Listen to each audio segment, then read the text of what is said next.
and I'd like to start by introducing our first speaker today, Lord Sumption.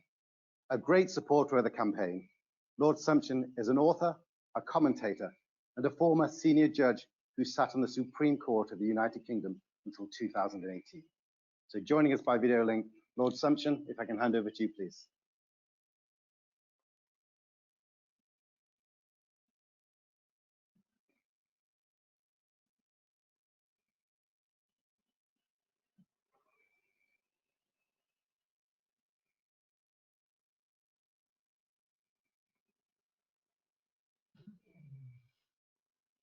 Right. Am I now audible? Yes, you are. Good. Thank you. I am not a scientist. The ministers who make decisions about measures against COVID-19 are not scientists. Most of our fellow citizens are not scientists. But I believe that every citizen should try to understand the science, even if he or she cannot contribute to it personally. When scientists disagree, as they clearly do about COVID-19, the critical faculties of laymen are particularly important. There are qualities which are required in the current crisis, in addition to scientific knowledge. We need rational thought and not panic flight from uncomfortable facts. We need strategic thought, which looks to the long term and not just a series of expedients in response to the latest pressures. We need a sense of proportion and an ability to learn from our long experience of a problem which has been with humanity for as long as humanity has existed. We need to look at the crisis as a whole and not just at the medical side of it. For this is not just a public health crisis, it is a social crisis, an economic crisis, an educational crisis, among other things. Even on the medical side, there is more to it than just COVID-19. COVID-19 is the thing for which politicians are most afraid of being blamed. But their countermeasures have serious and negative collateral effects on other medical issues, notably cancer and on mental health. In the long term, how to slow the spread of the virus is an important question, but it is very far from being the only one. Mankind has always lived with epidemic diseases. Many of them have been zoonotic, that's to say, they have transferred from animals to humans, often through the food chain. Over the centuries, human societies have adapted to epidemic diseases by building up herd immunity, or to give it a less loaded name, collective immunity, which is the term used in most countries. Collective immunity may only be temporary or partial, but it does make it progressively more difficult for the disease to spread. Collective immunity is the process by which humanity has been able to survive in a natural world where disease is endemic. Infectious disease is both an enemy and a friend. If in the past, humanity had been able to find a completely sterile refuge in which to retreat from disease, assuming that such a thing were possible, it would have no immunity and by now would probably be extinct. By the standards of the past, COVID-19 has so far proved to be a relatively mild epidemic. Other historical epidemics have had far higher case mortality rates: bubonic plague, smallpox, cholera, tuberculosis, Spanish flu, to name only the better documented ones. Tuberculosis still kills many more people in the world than COVID-19 or indeed any coronavirus. So why do we look upon COVID-19 as an unprecedented catastrophe? There are, I think, two main reasons why we do. One is that recent pandemics have mainly affected Africa, Asia, and the Middle East. This has given us in Europe and the United States, North America, an illusion of security, which makes COVID-19 seem much more shocking and out of place than it really is. The other reason I would suggest is that the remarkable achievements of medical science over the past century have given us an illusion of omnipotence. We have persuaded ourselves that there is nothing that cannot be achieved by governments armed with science and enough wisdom and money. We are now discovering that this is a grievous mistake. Viruses are only amenable to very limited degrees of external control. What is really unprecedented is not the virus itself, but our response to it. Human societies have always known about infection, even if they did not always understand the exact physiological mechanisms involved. They have always isolated infected people. In the Great Plague of London, crosses were marked on the doors of households where infected people lived, and soldiers were posted at the door to prevent them leaving. This is the first time that we have tried to deal with an epidemic by isolating healthy people as well. We have tried, in effect, to run away from it into a sterile space that does not really exist. The cost of this attempt is extremely high. I'm not talking just about the economic cost, large as that is. Trying to hide from the COVID virus involves suppressing some basic features of our humanity: our sociability, our need for cooperative work, our emotional dependence on interchange with other human beings. These things are not some kind of optional extra which we can learn to do without, like drinking alcohol in Lent or doing without sugar in your tea. The whole of our world is built on human sociability. It is what distinguishes life from mere existence. There are good reasons to believe that our continent and our world will have to face further threats, at least as serious as COVID-19 in future. We cannot just keep running away or defy the forces of nature indefinitely.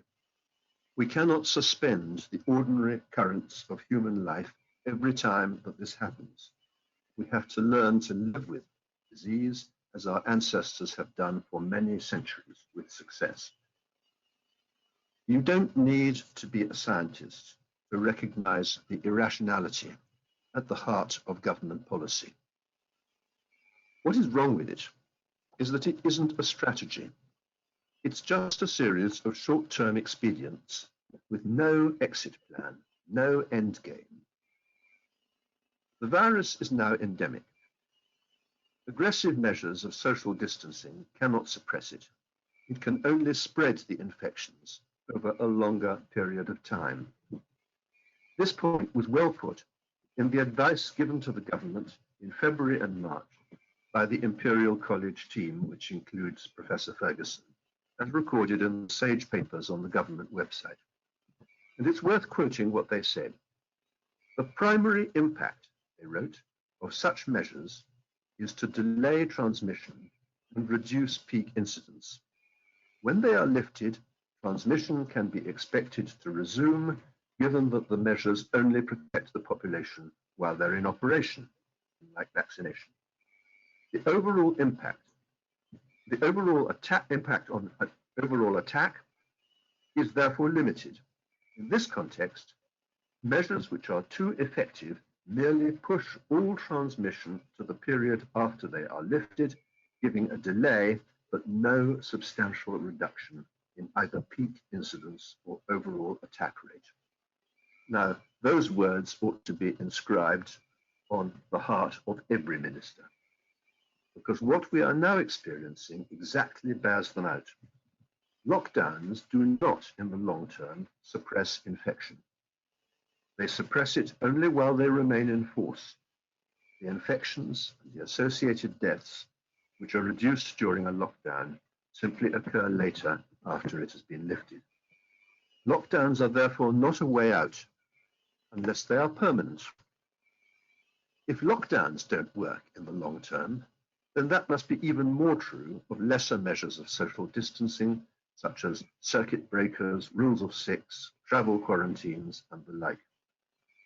All of these devices are simply more or less ineffective ways to push infections and associated deaths into a future period. None of those who are stridently calling for more measures of this kind has explained why they will be any more successful next time than they were last time. Unless there's a magic bullet somewhere, we have to expect that current measures, when they are lifted, will be followed by a third wave, a fourth wave, and so on, until eventually we do, in spite of ourselves, acquire sufficient collective immunity.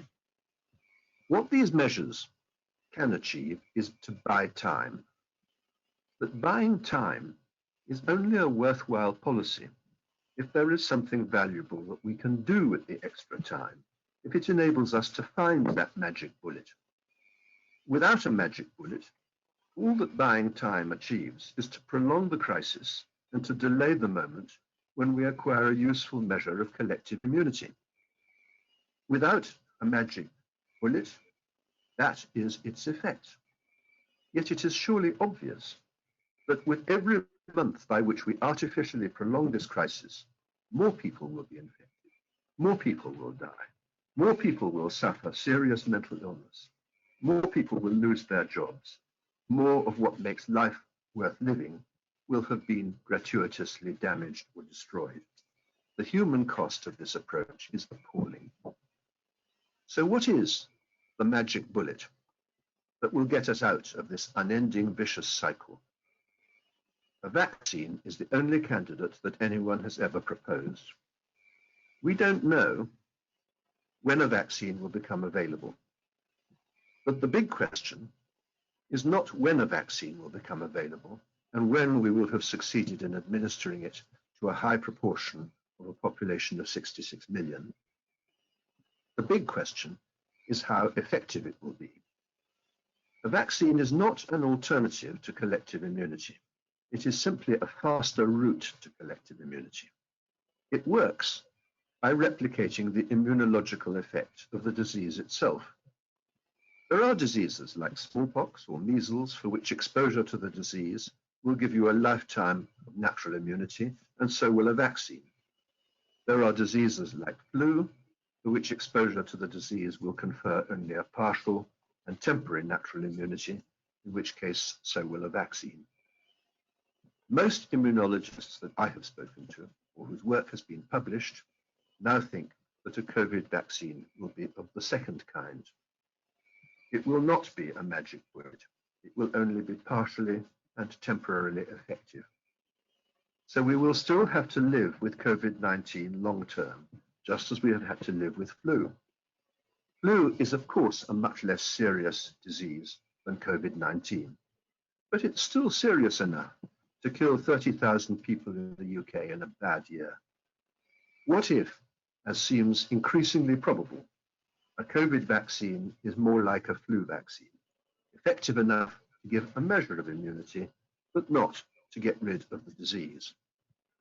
The answer is that if that rather probable scenario works out as it seems likely to, then we will have to live with COVID-19, whether we like it or not, just as we've had to live with flu.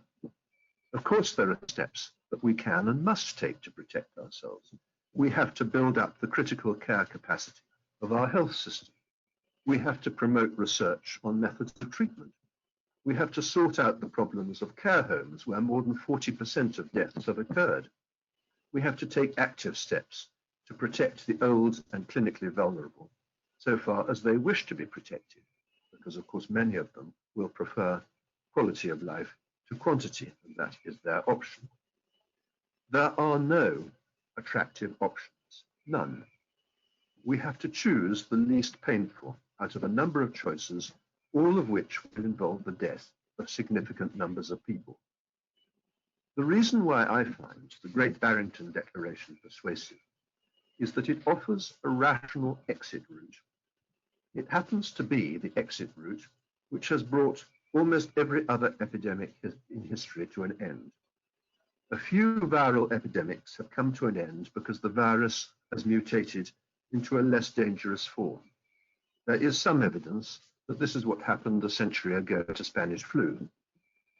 Short of that, or of a totally effective vaccine, all of them have simply burnt themselves out because the population acquired enough natural immunity to impede its continued transmission. It seems pointless to complain that a policy of collective natural immunity is immoral or heartless, which is the point that's usually made against it. This kind of statement is simply a way of closing our eyes to emotionally uncomfortable facts. It's a way of evading awkward dilemmas. We have to confront our dilemmas and not run away with them. Collective natural immunity is simply a description of how most epidemics end. To describe a policy based on it as immoral presupposes that there is some alternative that will bring it to an end less painfully or faster. None of those who have denounced the Great Barrington Declaration have come up with such an alternative, as they surely would have done if it existed. Their proposal is simply to carry on with a policy of aggressive social distancing, which has demonstrably failed in every country where it has been applied, and which has caused untold collateral damage. Human societies are extremely complex organisms.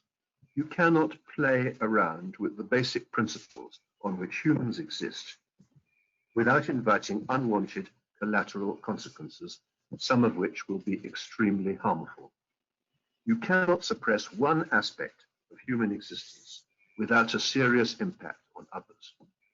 We have to be able to think about more than one thing at a time. We have turned the entire hospital system over to COVID-19 without thinking about the impact this would have on other killers like cancer. We have closed schools without thinking of the long-term and in many cases irreparable educational damage this would cause. We have closed down major parts of the economy without thinking of the number of jobs that would disappear, not just for the duration of the lockdown, but for good. It is time for ill-thought-out expedients of this kind to come to an end. The Great Barrington Programme is not a perfect solution. Its authors would not suggest that it is. But it is at least a programme which looks beyond the end of our noses into the long term. It offers an eventual exit from a mess, an exit which is rational, which draws on historical experience, and which carries less human costs than any of the alternatives on offer. Thank you.